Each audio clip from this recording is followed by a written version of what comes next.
Good morning. Good morning. Never ceases that microphone. I practice playing the piano without a microphone in front of me, and it's always bad because then the microphone gets here and having to do the piano. But, that's how it goes sometimes. We're going to start, if you would turn your Bibles to Daniel 3. But we're going to back up a couple of chapters to chapter 1 and do some paraphrasing. Sorry, that was my nonverbal communication. I wasn't nodding at y'all. Excuse me. So I almost started with chapter 1, and then as I started going through the sermon, I realized we'd be here till well past lunch, and you all would not make it to lunch quicker than the Catholic Church, and that'd be a problem. So I want to paraphrase because Daniel 1 is important for us to understand that we're talking about people who follow God without any circumstance. So paraphrasing here, and don't take my word for it, read the full chapter of Daniel 1. But the gist of it, you have a king who's trying to get people for his court, people for his armies. And he says the way to do this is to feed them food from the king's table. Feed them royal food. And most people at that time jumped at the chance. Hey, get to eat food that the king eats. This is wonderful. Well, there were youth, and the Bible estimates probably somewhere around age 15 are Daniel and his friends in this chapter. And they say it is forbidden for them to eat the king's food. Now, biblical scholars will have some different opinions on why. Three main theories. One theory is that it was against the law, the Jewish law, for them to eat the foods the king had. The second was that it was from animals that were sacrificed to false gods. And number three was it showed a reliance on the king and his provision, not God and his provision. But whatever the reason, Daniel decided that this was not something that the Lord called him to do, and something actually that God was calling him not to do. So while everybody else was stuffing their faces, if anybody's ever seen the VeggieTale movie, the parallel to this is the children getting to eat as many chocolate bunnies as they want for an hour and stuffing their face with bunnies.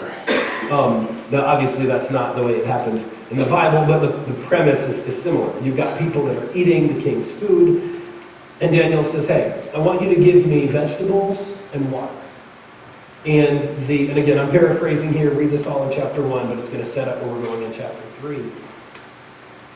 King's guard says, well, I don't think I can do that, because what's going to happen to me if all these other people eating the king's food are strong and healthy, and they look over to you and you're weak and frail, and it's found out that I gave you this food, that's not going to work for me. Well, it said that God gave favor for Daniel in the eyes of these officials, and they decided, okay, fine, we'll take your idea. Daniel said, test me for a period of 10 days, nothing but water and vegetables, and compare at the end of the time. If you think that, we're weaker and more frail, we can go back and eat the king's food. And long story short, the paraphrase, at the end of that time, the king was so pleased with Daniel and his friends that he decided they were going to be high-ranking officials. They were going to be officials in his court, and it was an example of where God's provision and plan proved to be the right way, even in spite of what the king would have. Now, that is a sermon in and of itself. But we're going to move to chapter 3, but keeping in mind that the people we're talking about, Shadrach, Meshach, and Abednego, they're the same people that 2 chapters prior, the king saw that what God told them to do, what he viewed as their God told them to do, was better than what the king wanted them to do. So that's important to look as we start in verse 1 of chapter 3. Nebuchadnezzar the king made an image of gold whose height was 60 cubits, and the breadth thereof 6 cubits. He set it up, and in the plan of Dura in the province of Babylon. The gist of it, the king made an idol that he said all in the kingdom are going to worship because, he thought he was amazing, and that he deserved to be worshipped. Well, this is in direct opposition, you got to read chapter 2 as well, to the message. The king had a dream, and Daniel had interpreted that message for the king. And it was said that this was in direct opposition to the message Daniel gave him in chapter 2. which was suggesting that things maybe weren't going to go so well for the king. The king said, no matter, I'm going to make this big idol. You're all going to worship me. It's going to be all good. Chapter 4 goes on to say, then an herald cried aloud, to you it is commanded, O people, nations and languages, that at what time ye hear the sound of the cornet, flute, harp, sackbut, psaltery, dulcimer, and all kinds of music, ye fall down and worship the golden image that Nebuchadnezzar the king hath set up. And whoso falleth not down and worshipeth, shall the same hour be cast into the midst of a burning fiery furnace. Therefore, at the time when all the people heard the sound of the cornet, flute, harp, sackbut, psaltery, and all kinds of music, all the people, the nations, and the languages fell down and worshipped the golden image that Nebuchadnezzar the king had set up.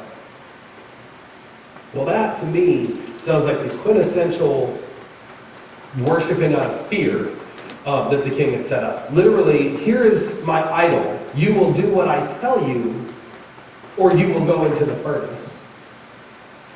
And the king had already used such a punishment on a Judean false prophet in Jeremiah 29:22. So they know the king wasn't messing around. Now, it's important to stop here and look.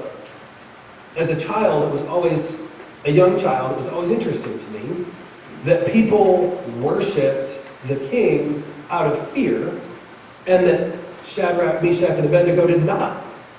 I was like, well, you could pretend to worship, right? Well, obviously now, as I grew in my faith, I know that no, that's not the right thing to do. You don't play the worldly game to try and, escape punishment. But I wonder how many people outside of Daniel and his friends did. How many people may not have worshipped the king fully, but didn't have enough faith to say outright, I'm not going to worship you. Maybe they got on their knees and were like, we're going to kind of say something. But Daniel and his friends had a different approach. See, these are the same people that in chapter 1, God told them something that was in opposition of the king. And they followed God, and they saw that God provided for them. So if we move on to verse 8, it says, wherefore at that time certain Chaldeans came near and accused the Jews. They spake and said to the king Nebuchadnezzar, O king, live forever. I'm going to pause there for a second. That just reminds me of, we have a lot of younger, kids in our house now. We got a newborn in the back, kids that are 2, 4, and 6. Whenever they're about to come and tattle on something, and they've been waiting for, their brother to say, hey, Dad, I love you so much. Hey, King, live forever. We've just got a little bit of something we want to share with you. It's like they were waiting. They knew good and well what they were doing. So they go on to say, O King, live forever. Thou, O King, hast made a decree that every man that shall hear the sound of the cornet, flute, harp, sackbut, psaltery, and dulcimer, and all kinds of music shall fall down and worship the golden image. And whoso falleth not down and worship it, and that he should be cast into the midst of a burning fiery furnace. There are certain Jews whom thou hast set over the affairs of the province of Babylon, Shadrach, Meshach, and Abednego. These men, O king, have not regarded thee. They serve not thy gods, nor worship the golden image which thou hast set up. It almost makes you feel like they were waiting for Shadrach, Meshach, and Abednego to not do what the king asked, so they could race to him and say, hey, these people who you put high in your court aren't listening to you. And it's interesting, they were so quick to share with the king the refusal of Shadrach, Meshach, and Abednego, the disobedience of their actions to the king. Now again, it's important to note that it would have been sinful, absolutely. But there's a part of me that wonders, there must have been other people who worshiped God, other Jewish people who again did not have the faith of Shadrach, Meshach, and Abednego, who outright stated that no, we're not going to do this. We're going to find out in verse 13 their response. Nebuchadnezzar, in his rage and fury, commanded to bring Shadrach, Meshach, and Abednego. Then they brought these men before the king. So it wasn't like the king said, let's bring him and ask him. He was furious. It said in his rage and fury, commanded those three to be brought to him. So when they showed up, they knew they were dealing with a king who was already not happy, who was already furious with them, but probably wasn't going to be willing to hear what they had to say. Verse 14, Nebuchadnezzar spake and said unto them, Is it true, O Shadrach, Meshach, and Abednego, that ye do not serve my gods, nor worship the golden image which I have set up?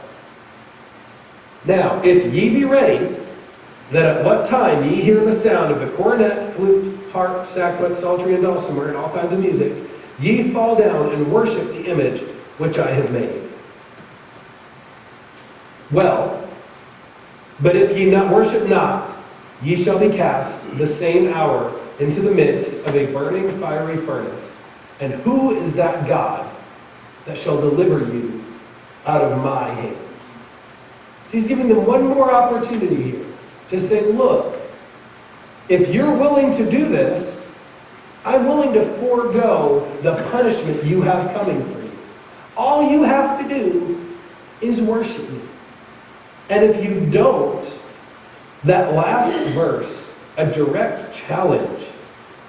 Who is that God that shall deliver you out of my hands?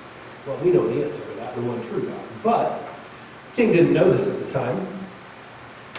So the king gives them one final chance and says, look, guys, when you hear the music and you fall down and worship, well, it's all good. I won't hold it against you. You won't be punished. But if this happens in the same hour, thou shalt be thrown into the fiery furnace. Well, Shadrach, Meshach, and Abednego answered in verse 16, said to the king, O Nebuchadnezzar, we are not careful to answer thee in this matter.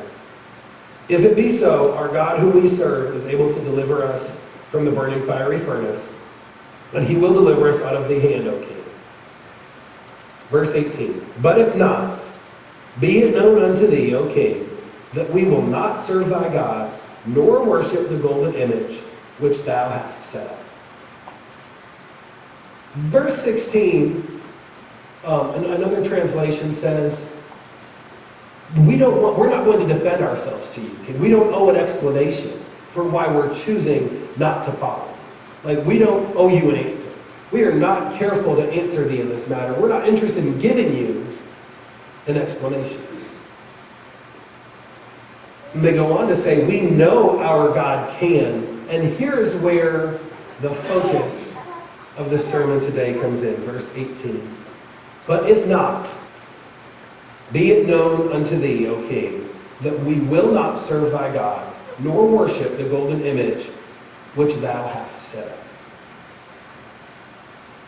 I actually have the scriptural portion of the sermon stopping there. Which to me as a teacher was kind of weird because, the teacher in me wants the beginning, wants the middle, wants the conclusion, wants to see the ending. But I realized this is the only ending you need. Shadrach, Meshach, and Abednego saying, it doesn't matter what happens. We serve a God who can and is able to deliver us. But even if he doesn't, we will not worship you. We can go on and read what happens in the rest of the chapter, but that's not the important part because they didn't know what was actually going to happen to them in verse 18. Some translations, one of the NASB, which is said to be one of the most literal translations, says, but even if he does not, let it be known to you, O king, we are not going to serve your gods, nor worship the golden statue that you have set up. This is a perfect example of even if faith. So many times in my own life, I find that I have the what if faith. Well, God, what if this happens? How am I going to respond if this happens? Well, Lord, what if? Shadrach, Meshach, and Abednego had the even if faith. Even if my financial problems aren't solved. Even if my health isn't made better. Even if what I'm walking through at work or at home or in my own life doesn't get better. I will not falter from worshiping you and knowing that the plan you have is the right plan for me. And that's difficult. Because we know the end of the story, but in every scenario where we're called to have even if faith, we don't get to know that. We can look in hindsight, and I'm sure we can point to many moments in our lives where God spoke to us, and we either A, followed and listened to what he told us to do, or B, went the opposite direction. And we can look in hindsight and see, if I had just listened to God, this would have been actually working out well. Or you can say, thank God, I didn't listen to myself, I listened to him, and see where it turns out. Problem is that in those valleys, in those moments, you don't see the end. You don't get to see how it's going to go. You don't get to know if your financial troubles are going to be solved. You don't get to know if your health issues or the health issues of a loved one are going to be fixed. But even in that scenario, we're not supposed to say, what if this doesn't get better? We're supposed to say, even if this doesn't get better. Even if all these things happen, I will not falter from worshiping the one true God. I will not, and that's far easier said than done. Lord knows we've had many a conversation where I shake my fist at him and tell him how wrong he is, and he's always got a way of bringing me back and showing me who's really in charge. There's 4 ways that we're going to focus on that can help us build this even if kind of faith, or this but if not kind of faith. The first is to know God. Shadrach, Meshach, and Abednego spoke boldly because they knew God and they knew what he could do.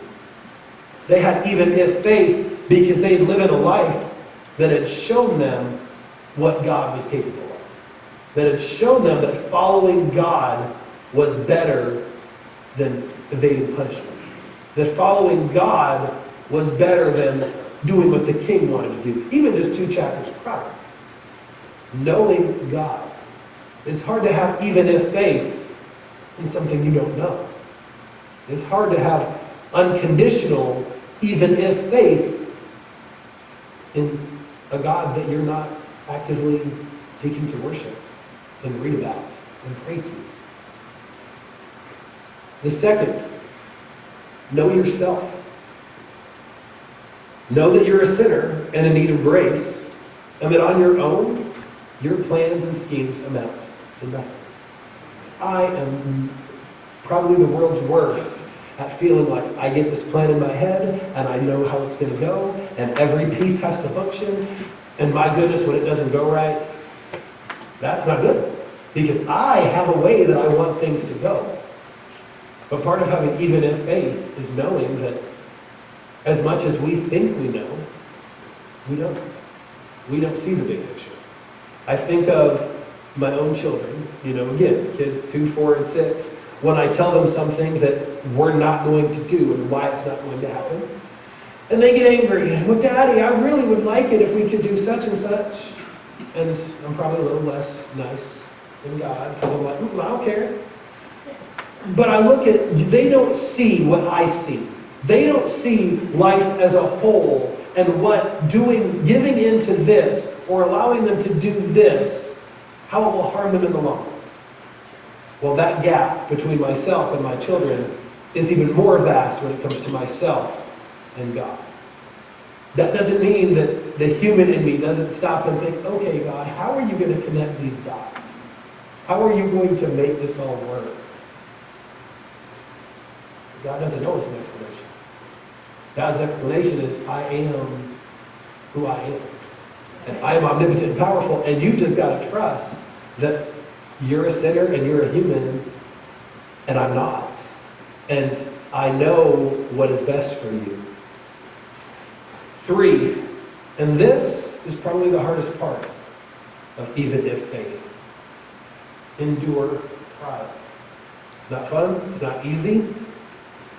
But when you look at the moments that have shaped your faith, when you go back, those of you who have been living a Christian life, and you look, you can point to a moment where you felt closer to God, or you felt God guiding you or speaking to you. And most often, those are some of the lowest points of your life, or had the opportunity to be,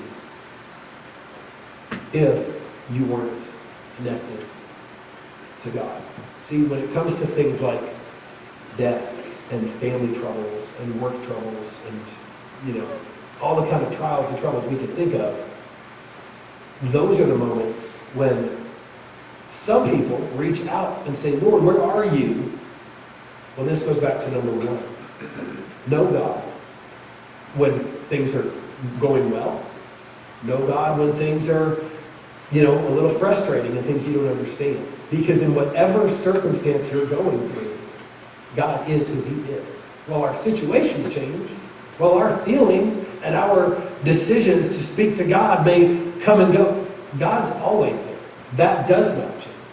And if we can get ourselves to get to a point where both in moments of prosperity and blessing and in moments of trial and hardship, calling on the same God. And this goes to our last point. Give thanks. It's challenging when you're going through something to find something to be thankful for. I remember my grandmother would sing whenever I got mad, she would sing a song about count your blessings. And I didn't want to hear, that was the last thing I wanted to hear when I told my grandmother I was unhappy with something, or something wasn't fair, or there was something I should have received. And my grandma's sweet little soprano voice would sing that all I need to do is count my blessings. I want to be a part of counting anything. But there's truth to that.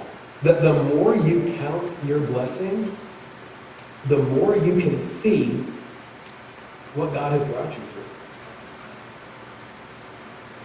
through. I've learned that our mind and our attitude, and it's not just me, there's tons of research about it, shapes the way we view a situation. If we focus on the negative and the trial and the hardship, you will find an abundance of it in this life. You will find more than you think is necessary for one person to endure. But on the flip side, when you stop and you look at what God has blessed you with, the fact that we're sitting in the church, having an opportunity to hear the Word of God, the fact that most of us got in a car today or had an opportunity to have transportation to get here, well, that's something that a good chunk of the world doesn't have. The fact that a lot of us are leaving from this place, and hopefully, I don't want to say anything, but hopefully nobody in this church is sitting going, I don't know what I'm going to have for lunch. I don't know if there's food for me to go to when I get home. If there is, please see me after that, after the service, and I'm very serious about that. But when we start thinking about what we have, sometimes, and I'm horrible about it, taking for granted, I never once in my life have had to get into a car, turn the key, and pray it starts. Now that doesn't mean I haven't had a dead battery, but I've never had to question, do I have the transportation to make it to work? Do I have the support of a family who loves me unconditionally? Do I have a church family that can pray for me when times are difficult? And when you focus on those blessings, it's easier to have an even if. Because you can see, even if this trial, even if this situation doesn't go the way I think it should, I'm going to have faith in God.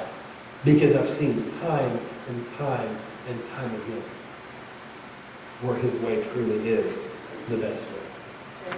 So I challenge you this week, this month, when you're thinking of it, change those words. When you catch yourself saying, what if? Change your mindset to even if. What if this happens? How are we going to? No. Even if this happens, we are going to find a way to work through it. God is going to watch us through this. And focus on that, even if. That but if not.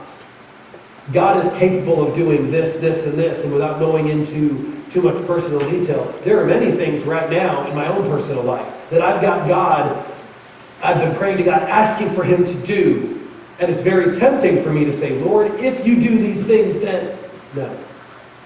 You can do these things fully and completely But if not, you are still God. You are still all-powerful and loving and having a plan for me. At this time, we're going to have a hymn of invitation. The church doors are open, the altar is open.